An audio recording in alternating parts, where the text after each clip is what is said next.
What's up mga kapatid? So ito na nga ang ating Show Your PC Setup Episode 9. So mga kapatid, ito na nga nagbabalik na yung ating content na ganito na i-flex natin guys yung ating mga PC setup or yung ating gaming room. Huwag kayong mahiya mga kapatid, be proud, okay guys? Kasi pinaghirapan nyo yan. And mga kapatid, this is my target day guys, the Tuesday, and then I want mga kapatid natin na every Tuesday, aasahan nyo na may Show Your PC Setup kayo mapapanood dito sa ating channel. And then mga kapatid, like what I said, sinabi ko na to doon sa ating video kung paano kayo magsisend. Guys, andyan po sa description box yung mga gusto pa pong sumali. And then guys, meron akong video dyan. Panoorin nyo po mga kapatid natin kung ano yung dapat na requirement para kayo ay makasali. Uulitin ko, inspired by tech source tong content na to. And then guys, I have my own explanation kung bakit ko ginawa itong content na to dito sa ating bansa. So yun nga mga kapatid natin, kagaya ng sinabi ko sa inyo, gusto ko kayong maimpluwensyahan, pagandahin ang inyong mga working station, gaming room, streaming setup, mga kapatid, ano pang tawag dyan? Kung ano man ang tawag dyan, gusto ko talaga mga kapatid natin, pagandahin natin. Hindi man natin kailangan ng bongga guys, ang kailangan lang mga kapatid ay maging creative tayo guys, and syempre mga kapatid, maging balanse yung ating setup sa ating paningin. Ikaw ba'y naghahanap ng mga stream graphics, stream design na animated, na high quality and walang copyright? So saktong-sakto ka mga kapatid natin dahil this video is sponsored by Own.tv. Own.tv, it's a one-stop shop mall para sa lahat ng streamer and content creator. So nandito na ang lahat mga kapatid natin, pwede ka mag-search ng overlay and madadirect ka sa window na to at ipapakita sa iyo ng Own.tv ang iba-ibang team na babagay sa iyong live streaming. Sobrang dami mong pwedeng pagpilian dyan. Once you purchase, may option ka kung gusto mo ng single pack or a package. Pero ay mas recommended na package na yung bilhin ninyo para kompleto na kayo guys. Meron na kayong scene transition na stinger kagaya nyan. At syempre mga kapatid, mga new panels and alert sound.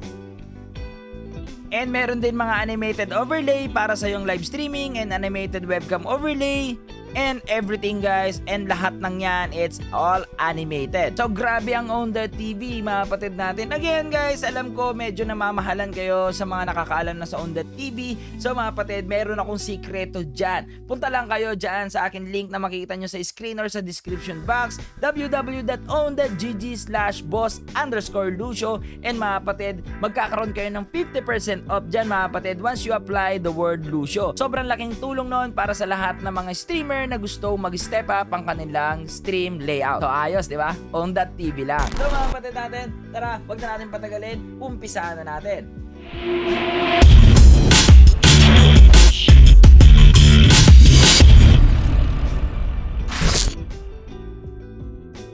First natin para sa episode na to, it's from Brian Manalaysay, 18 years old from Malabon City. This setup ay ginagamit niya for study, programming, and gaming. And this is a dual monitor setup. Gumagamit siya dito ng Vusen 24 inches 144 gaming monitor, and para naman sa kanyang portrait, ito ay naka Lenovo 22 inches monitor. As you can see sa picture, yung kanyang gaming setup, it's a low bed style. Usong-uso yan dito sa Pilipinas, and one of the best recommended dito sa Pilipinas yung mga ganyang setup dahil nga medyo maliliit yung ating mga gaming space or yung ating mga bedroom. For his peripherals, meron siya ditong keyboard Royal Clunch 61, and para sa kanyang mouse, it's a Marksman GW03, and para sa kanyang headphone, this is a Asus TUF H3, and last, para sa kanyang mousepad, this is a extended RGB. Balik tayo sa kanyang setup, at kung mapapansin nyo yung kanyang tabletop dito, it's a custom build, and meron din itong custom drawers. But Brian, merong tips si Boss Lucio sa'yo. Yung drawers mo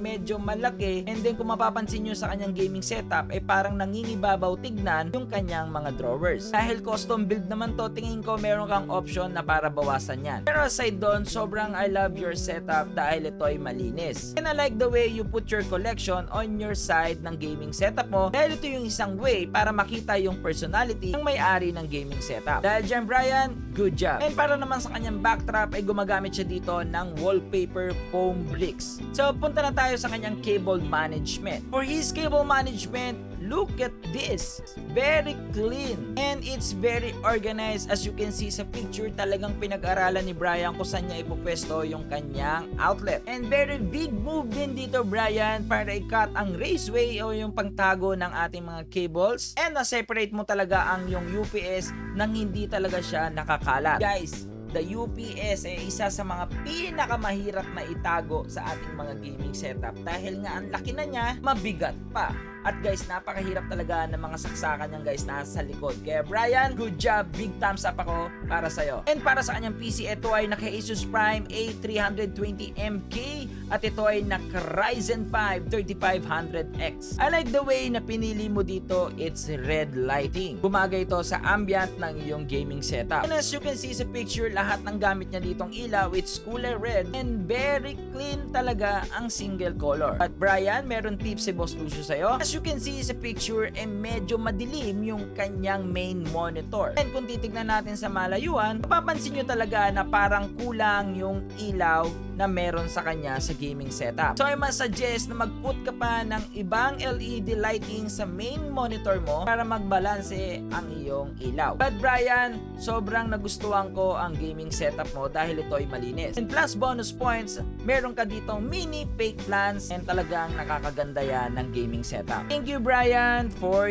joining. Next natin, it's from Franco Mariano, 26 years old, mula sa Pasulo, Valenzuela City. This setup, it's ginagamit niya for work, gaming, and streaming. So this is the single monitor setup. It's mula sa Asus Top Gaming 23.8 inches. So para sa kanyang keyboard is from Gadget Hunter 618 gaming keyboard, and also his mouse is from Gadget Hunter 618. And same from the mousepad, it's a Gadget Hunter 618 extended mousepad. And para sa kanyang microphone ay meron siyang HyperX Solocast, at sa kanyang headphone, this is the JBL Quantum 50. And also meron din siya ditong JBL Go portable speaker na gray, and it's wireless. I like your setup, Franco. But I think the lamp, it's medyo nakaharang siya sa iyong gaming setup. Tingin ko much better na pagpalitin mo sila nung microphone dahil ang mga lamp, maganda talaga yan na nasa gilid lang. And as you can see sa picture, napakaganda talaga pag meron tayong LED strip para sa ating likod ng table. Mag-glow talaga dito yung ating mga gaming setup. So punta na tayo sa kanyang cable management. Ginamit niya dito yung bracket ng kanyang table para doon padaanin yung mga wires. As you can see sa picture na merong nakalaylay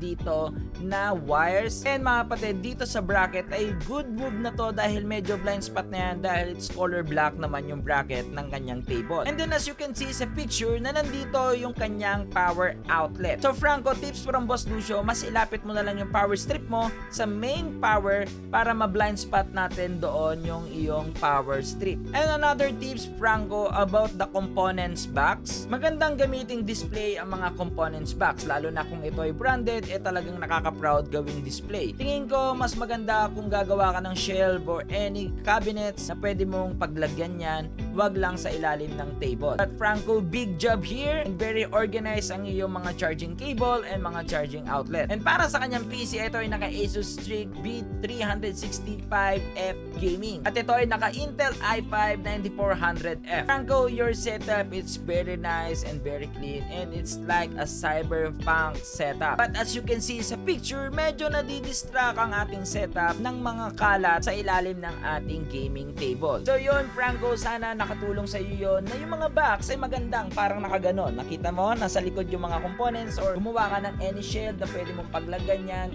and be proud sa mga components na yan. Ako guys, proud ako sa mga components ko. Talagang dinidisplay ko yan guys. Kahit pa hindi yan branded kasi pinaghirapan ko yan eh. So next natin is from Hector Babanto Jr., 25 years old, mula sa San Francisco, Agusan del Sur. What a nice setup from Hector. Talagang makikita mo dito ang black and white combination. From his desk, it's a custom desk DIY. And I like the way kung paano mo nilagyan ng RGB itong gaming table mo. And also, his table is combination with white and black. This is a single monitor setup, AOC 24 inches 144 monitor na may IPS display. For his keyboard, naka-rack Ilis mechanical keyboard siya dito at naka-custom to with the Type-C connector in a DIY coil cable. I like the way na pinili mo dito black and white keycaps. And grabe yung ginawa mong combination dito. It's a half white and it's a half black. And para sa kanyang mouse, it's a rack captain mouse, and also this is a custom paint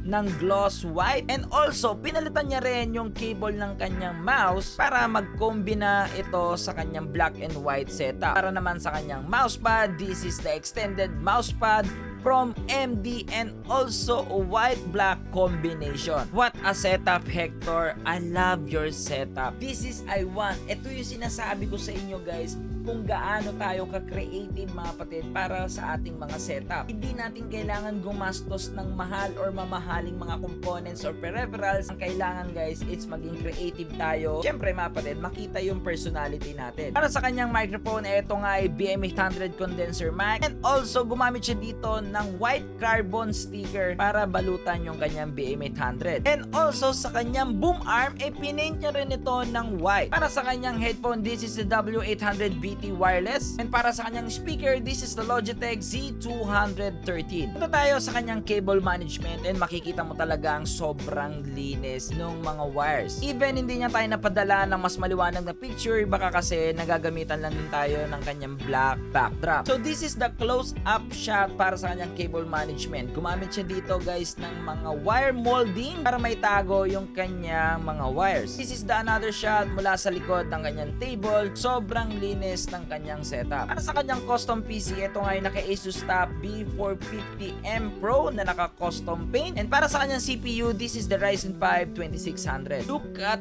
his PC, my friend. Para sa kanyang CPU case, this is a custom case mga kapatid natin or DIY na gawa niya sa wood and wrap it with the black and white vinyl sticker. What, Hector? What? Sobrang talino mo, sobrang creative mo, sobra, wala akong masabi. Even sa kanyang power supply, inilagay niya ito ng custom black and white vinyl sticker. Also, his GPU is naka-custom paint din ito. And lahat ito ay naka-modded with the combination ng black and white. And also, I like how to organize yung mga gamit mo dito. And I like the picture na pinasa mo sa akin na nag-combination din dito ng blue and gold dito ni Naruto and ni Sasuke. What a setup from Hector Babanto Jr. What a setup again, Hector. And napabilib mo ako sa setup mo. And sobrang linis and sobrang balanse and organized. Even the lights, it's sobrang organized. And talagang nagmamatch ito sa wallpaper na ginagamit mo. And talagang makikita yung personality na gusto mo, yung Naruto. And aside doon, gustong gusto ko yung pag-combination mo ng mga black and white na half black, half white. Even your shelf, it's a half black, half white, and lahat it's custom build or DIY ni Hector. Pati yung kanyang backdrop ay gumamit siya dito ng mga custom idea guys, and talagang yun yung binabayaran doon. Yun yung priceless guys. It's talagang wala akong masabi. Speechless ako. Dahil dyan mga kapatid natin, this is my first na napili ko talaga sa mga nagdaan nating episode mga kapatid natin. Talagang karapat dapat manalo ng ating first best of show mga kapatid. Okay guys, ayan siya mga kapatid natin, the best of show. Hanggang ngayon mga kapatid natin, it's blank pa rin. Pero siguro next week mga kapatid, mapafinalize ko na po yung design, and then sa next episode, ipapakita ko sa inyo guys yung trophy. And again, Hector Babanto Jr., email me regarding kung paano ko isi-send sa'yo yung iyong best of show trophy.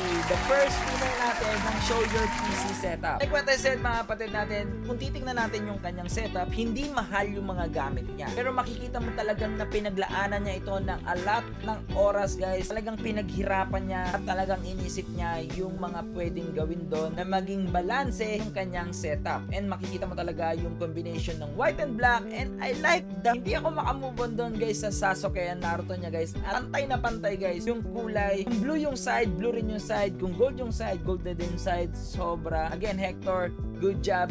2 thumbs up para sa'yo, si Boss Lucio. So yun mga kapatid, tatlo muna yung nilagay ko dito sa setup na to. Actually mga kapatid natin, target ko 5 setup every episode. Pero guys, marami pa rin hindi sumusunod sa ating mga ginawang instruction. Again mga kapatid, hindi po namin tatanggapin ang naka-portrait, and make sure guys, it's naka 16:9 aspect ratio na landscape. Dahil po may landscape tayong tinatawag na Instagram site. So it's not a totally landscape mga kapatid natin. So make sure it's naka 16:9 aspect ratio yan sa ating mga phone or sa ating camera. And meron ding mga nag-send sa akin guys na tama naman yung ginawa nilang picture and para naman sa kanilang mga details ay hindi tama. So ang nilagay nila guys, example from the keyboard, it's Fantech. But nung Fantech keyboard yun? And para sa kanyang speaker, it's Bad Wolf. Anong Bad Wolf speaker yun? So hindi, again mga kapatid, hindi ako manghuhula kung anong model nun. Sa brand mga kapatid, madali talagang malaman kung anong brand yan. It's Logitech, ROG, and everything. Kasi sa logo. Ang problema, anong model yon. So importanteng mailagay ninyo yung mga model guys ng inyong mga peripherals or ng inyong mga components. And mga kapatid natin, again, pa nag-send kayo ng picture sa akin, pa nag-reply ako sa inyo guys nang pahingi po ako ng access ng inyong mga picture guys. Marami pong mga nag-send na humingi ako ng access pero hanggang ngayon guys, hindi pa nila ako binibigyan ng access. So means mga kapatid, hindi ko makikita ang inyong mga picture. So again mga kapatid, congratulations sa mga sumali. Again mga kapatid, every Tuesday ang target natin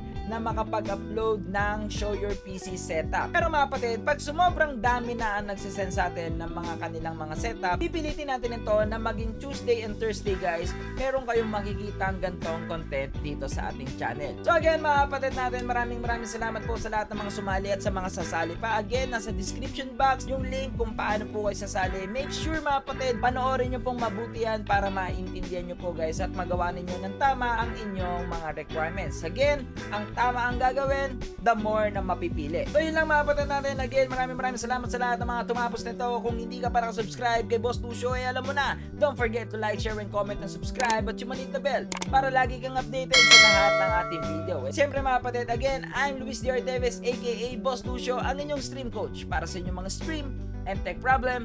Happy streaming!